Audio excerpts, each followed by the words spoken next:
Have you ever said to yourself, I will never marry again, after crying yourself to sleep, after signing those divorce papers, after promising God and yourself that nobody will ever hurt you again?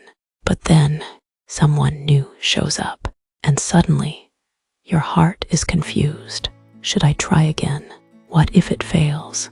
What will people say? Am I foolish for wanting love again? Today, we're talking about second marriage after divorce. The fears, the healing, the mistakes, the red flags, the joy, and how to love again without losing yourself. If this is you, stay with me. Let's be honest, nobody enters marriage planning for divorce. Nobody wears white thinking, this will end badly. You entered with hope, with prayers, with dreams of forever.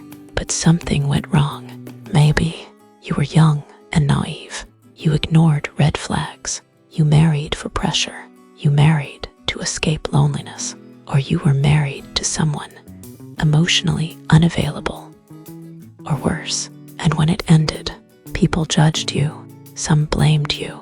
Some said, maybe you didn't pray enough. And you were left rebuilding yourself from scratch. Pause for emotional effect. Divorce doesn't just break a marriage, it breaks identity.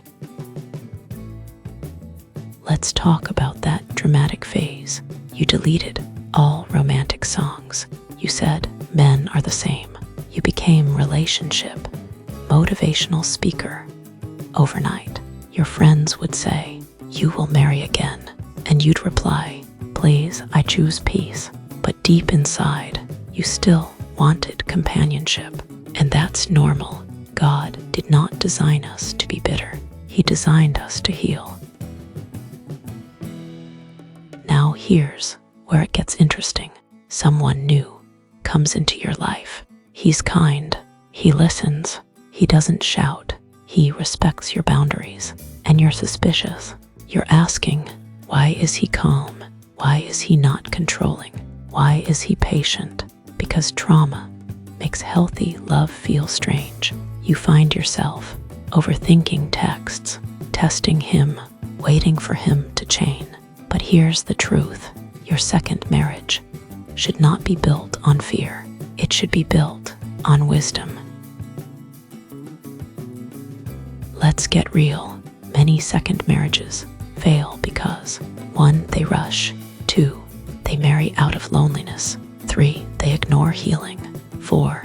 They compare new partner to ex. 5. They carry unresolved trauma. If you don't heal, you will bleed on someone who didn't cut you. Second marriage is not about proving something. It's about choosing better. Let's talk about children. Blending families is not a fairy tale. One child says, you're not my dad. Another says, my mommy does it better. And you're standing there like, God, I signed up for love, not group project. Second marriage requires maturity, communication, patience, lots of patience. Before you say, I do again, ask, 1. Have I forgiven my ex? 2. Have I forgiven myself? 3. Do I know my non-negotiables? 4. Am I financially stable? 5. Am I emotionally stable? Second marriage works when you know yourself. You choose peace over butterflies. You value character over chemistry. Love is sweet, but wisdom keeps it sweet. Here's the beautiful part. Second marriages can be deeper. Why? Because you know what you don't want. You communicate better. You don't ignore red flags. You appreciate calm love. You don't marry for wedding pictures. You marry for partnership. You don't tolerate nonsense. You choose respect, and that's powerful. If you are divorced, you are not damaged goods. You are not a failure. You are not disqualified from love. Second marriage is not about repeating history. It's about rewriting your future. Take your time, Heal properly, pray deeply, choose wisely, and remember, your first marriage was a lesson.